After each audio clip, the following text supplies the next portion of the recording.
I'm actually very thankful for my parents for buying me my very first computer. Now, keep in mind, I was only 6 years old.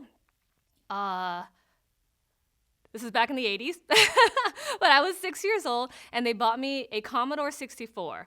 Why would a 6-year-old need a Commodore 64? I have no idea. It really became a glorified video game to me, where I remember playing video games like Alice in Wonderland, but I also remember playing math games too. But I appreciate now what they were trying to do. I think they were just trying to get me, exposed to technology. I remember playing with the keyboard. I remember playing with the mouse and messing with the screen and just being fascinated by, pressing a key and something would show up on the screen. And, as a 6-year-old, that just fascinated me. As I got older, I think I just became really comfortable with technology. I remember being 13 years old and I wanted to install a CD-ROM onto my computer.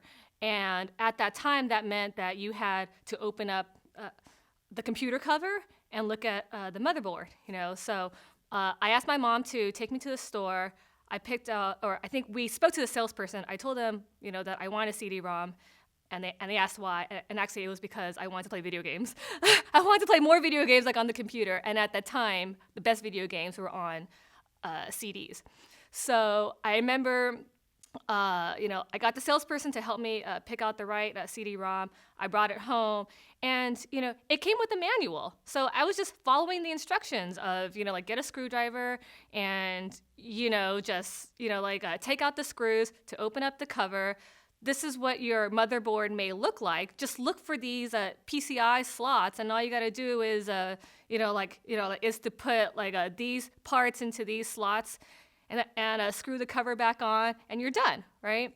And I remember, as I was doing this, my dad coming home from work, and he saw the computer cover off. He saw all these screws laying around the floor. He saw me messing with the screwdriver. He's never seen what a motherboard looked like. He freaked out. He's like, Diana, what are you doing? You're going to break the computer. I'm like, no, I'm not. I'm following the instructions. I'm installing the CD-ROM. I said, trust me. But I don't think that I would have gotten that confidence to do all that if I wasn't exposed to technology so young. And so I think it's great that nowadays, now that's not even a question. Girls are getting exposed to technology and computers, from a very young age. And so I can only imagine, when they turn 13, what, the types of things that they will be inspired to do.